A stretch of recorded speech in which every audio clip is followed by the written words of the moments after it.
વાગરા પોલીસે વિવિધ ગામના આગેવાનો સાથે બેઠક યોજી હતી। ચોર તોડકી અંગે વાયરલ થઈ રહેલા મેસેજથી સતર્ક રહેવા અપીલ કરવામાં આવી છે।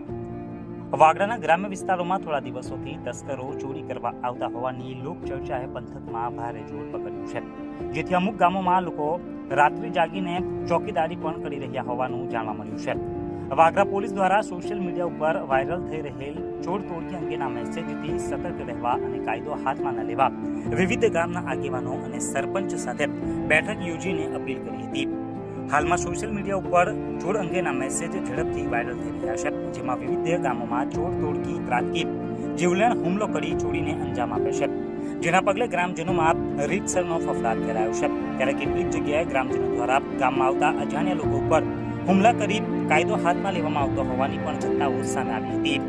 વાગરા પંથકમાં કાયદો અને વ્યવસ્થા જળવાઈ રહે અને સુલભ શાંતિનો ભંગ ન થાય તે ઉદ્દેશથી તકેદારીના ભાગરૂપે વાગરા પોલીસ મથકના ઇન્ચાર્જ પીઆર વાઘેલાની અધ્યક્ષતામાં પોલીસ સ્ટેશન હદ વિસ્તારમાં આવતા તાલુકાના વિવિધ ગામના સરપંચો અને આગેવાનોની બેઠક બોલાવી હતી અને તેમને જણાવ્યું હતું કે કોઈ પણ શંકાસ્પદ હિલચાલ જણાય તો તાત્કાલિક પોલીસનો સંપર્ક કરવો અને કાયદો હાથમાં ન લેવા પણ અપીલ કરી હતી। ભરૂચ જિલ્લામાં સોશિયલ મીડિયામાં વાયરલ થઈ રહેલા મેસેજને કારણે વિવિધ ગામમાં લોકો રાત્રિ રોંધ પણ કરી રહ્યા છે અને ગામમાં આવતા અજાણ્યા લોકોને માર મારવામાં આવતા હોવાના બનાવ પણ પ્રકાશમાં આવ્યો છે। ગતરોજ વાલિયા ખાતે નોકરીએ જઈ રહેલ યુવાનને ચોર સમજીને લોકોએ માર માર્યો હતો, ત્યારે આવા બનાવો ન બને તે માટે પોલીસ દ્વારા ગામના આગેવાનો અને સરપંચોને જણાવવામાં આવ્યું હતું। ઉક્ત બેઠકમાં વાગરા, વિલાયત, અરગામા, સલાદરા, રહાડ, પહાજ, મુલેર, સાચણ, કલમ, પીપલિયા તેમજ ખંદાલી સહિતના વિવિધ ગામોના આગેવાનો તેમજ સરપંચો હાજર રહ્યા હતા। આજે સાંજે 5 કલાકે વાગરા પોલીસ સ્ટેશન ખાતે આ મીટિંગ બોલાવવામાં આવી હતી। હમણાં ઘણા સમયથી વાગરા પોલીસ સ્ટેશન વિસ્તારમાં જે ગ્રામ્ય વિસ્તાર આવેલા છે ત્યાં એક અફવા ફેલાયેલી છે કે કોઈ માણસો ચોરી કરવા આવે છે અને ચોરી કરી અને આમ જનતાને માર મારે છે।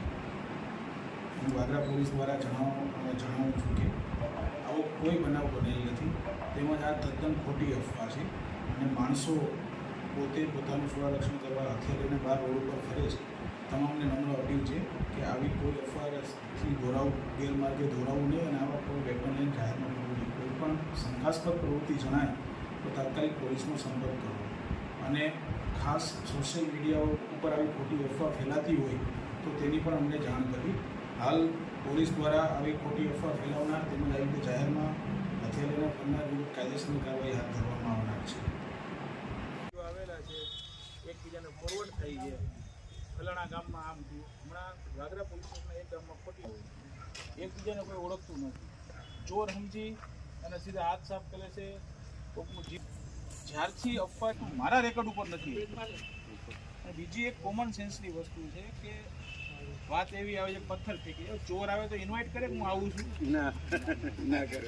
ચોર દરવાજો ખખડાઈને આવે છે કે હું ચોરી કરવા આવ્યો છું? એટલે હવે છે ને બધાને ભડકારા વાગવા માંગ્યા છે ને એકબીજાને છે ને મેસેજ પીટવાળા કેમ કે આ લોકોને મેં બહુ સ્ટ્રિક્ટલી સૂચના કીધી કે કોઈ પણ ગમે પકડી દેજો, ચોર છે કાંઈ પૂછા આવે તો એને ઠોકી લે મરી જશે। નિર્દોષ માણસ છે, આમાં એડ કરી મૂકી દીધા છે। તમને વોટ્સઅપમાં મેસેજ આવતો પહેલા તો હવે જે ખોટા મેસેજ વાયરલ કરે છે એના ઉપર અમારી સાયબર પોલીસ સ્ટેશનની ટીમ લાગી છે, એના ઉપર ગુના દાખલ કરે છે। ખોટી અફવા ફેલાય ને તમને વાળ કાપી જાય છે। તો 2 બનાવ એવા બની ગયા હતા ત્યાં કોઈ કોબડી કે હાવ નિર્દોષને ફૂટી નાખ્યા મરી ગયા મર્ડર દાખલ